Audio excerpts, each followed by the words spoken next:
This week on Getting Up to Speed is a series of special interviews covering the life of Morrie Williams as well as Williams Motorsports. We got a chance to talk with several personalities, a lot of drivers, as well as longtime crew chief Ashley Smith of some of their best memories and stories about Morrie. And so this week is dedicated to that great person whom we'll be honoring in September 30th at King Speedway, powered by Keller Motors in Hanford, California on Saturday night.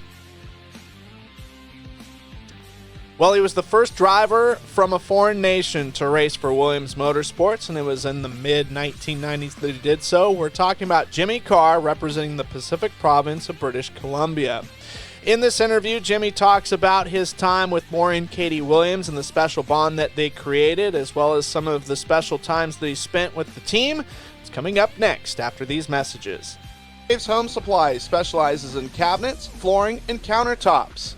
Visit their website at daveshomesupply.com to look at products, services, financing, and even a free estimate. Are you looking for bookkeeping, payroll, or income tax services? Then check out the folks at For You Simple Bookkeeping. They are a licensed tax preparer throughout the entire United States. For more information, click on the link in the description. This broadcast is brought to you by Meat Freaks Jerky Club. Get the best jerky the world has to offer straight to your door by visiting meatfreaksjerkyclub.com. Pick your box and plan, tell them where to ship, and receive and enjoy. Log on to meatfreaksjerky.com and use promo code SPEED. Yeah. Well, joining me on the phone, former driver for Williams Motorsports, when it was the number 0, Jimmy Carr. And Jimmy, great to have you here, and no doubt that was a special time in your life racing for Morrie and Katie. Absolutely. Two of the best people that I've ever met. Our relationship was so good that Morrie and Katie in 2000 flew to Hawaii, and they attended my wedding there. So it was pretty awesome. Do you remember how the talks kind of started happening of you getting in the car? Was it a long process or a pretty quick process? Honestly, I'm not sure. I kind of got tired of racing my own stuff. I couldn't afford to do it anymore. So somehow we got patched together, and I can't remember how that was. And we started talking, and I let him know that I was thinking about parking my stuff. And he said, well, he was looking for somebody to look after his stuff and drive it. So, and we're go ahead. Yeah, we just put it together. I think it might have been at Paris at an outlaw race at Paris. I'm thinking that it might have been. Okay, and we're talking time frame mid-1990s, probably about 96. Yeah, I'm thinking it was 96-ish. Yeah. Yeah, and then the team, it didn't start as being the number 0, but by the time you got there, it was number 0. Yeah, I'm pretty sure it was 0 before I got there, but it definitely was 0 when I drove it. Yeah, and did they clue you in on exactly why they picked that number at all? No, I don't remember talking to Morrie about that at all. Okay, and who are some of the guys that were? Do you recall that were wrenching on the? Because Ashley Smith was a little bit later. Was there anybody that stood out that you remember that was working on the car, or was it just mainly Morrie? So there was 2 Canadian guys that worked with me on my car that helped me on that car. Al Stevens and Daryl England. Okay. And when you're saying you were coming from your own stuff, that was what's to me is the iconic Jimmy Carr number 65, right? Right, but it was actually a 7M at that time. We were partnered with a guy out of Dallas, Texas, Kerry McManus, and we just couldn't afford to do it anymore, so we just parked it. Okay. And you become Morrie's, everyone might think, oh, well, Pete was the first international driver that he had in the Williams car, but actually it would have been you from British Columbia. Right. Yep. What was your guys' schedule like as far as races that you hit? Was there anything big or any long trips you guys took? No, I think Skagit was probably our biggest trip. He hadn't made any plans to go, to Knoxville or anything at that point. So just kind of So, ran sort of the NARC schedule, Golden State and Chico scene. right, and he never had a 360 motor, so everything was 410. Okay. Any races that stood out to you where um there were some kind of special moments, whether it was a good performance or a big win you guys achieved? Honestly, I can't remember much from back then, but Yeah. we had a really good dirt cup going. We won all the prelim stuff, and there was a jagged edge on the wall, and I was right up against the wall, and it got the front tire and flattened it, leading. So that ended our dirt cup. But Well, and yeah, go ahead. no, that's about it. I was just gonna say something that's really neat about Morrie, and by all means, let me know if you agree with me on this. Is that he was such a kind and caring car owner. The theme I get is non-demanding.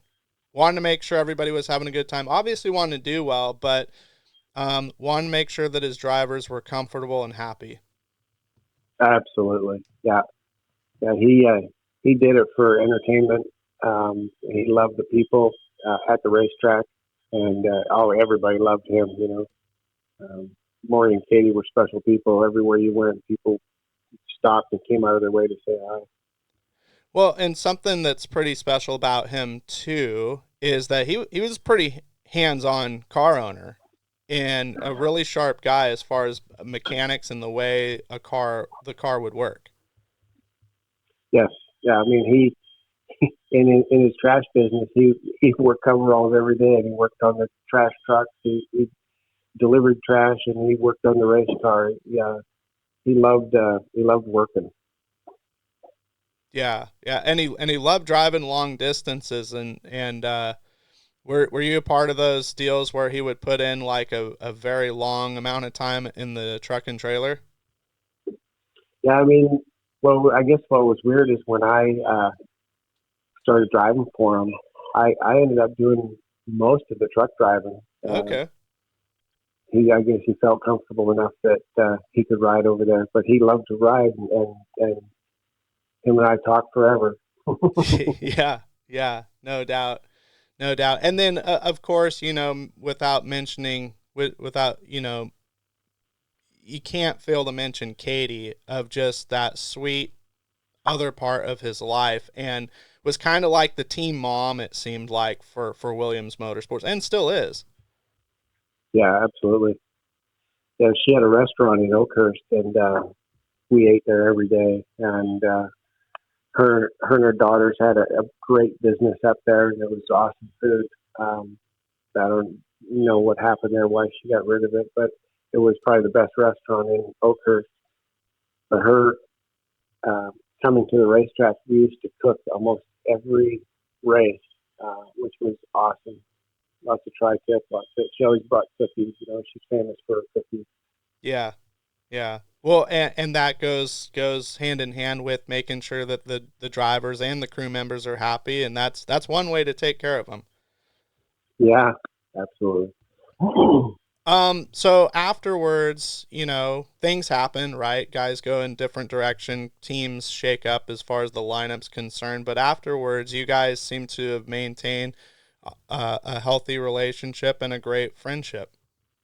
Oh, absolutely. It was nothing of Morrie's and Katie's doing why I left.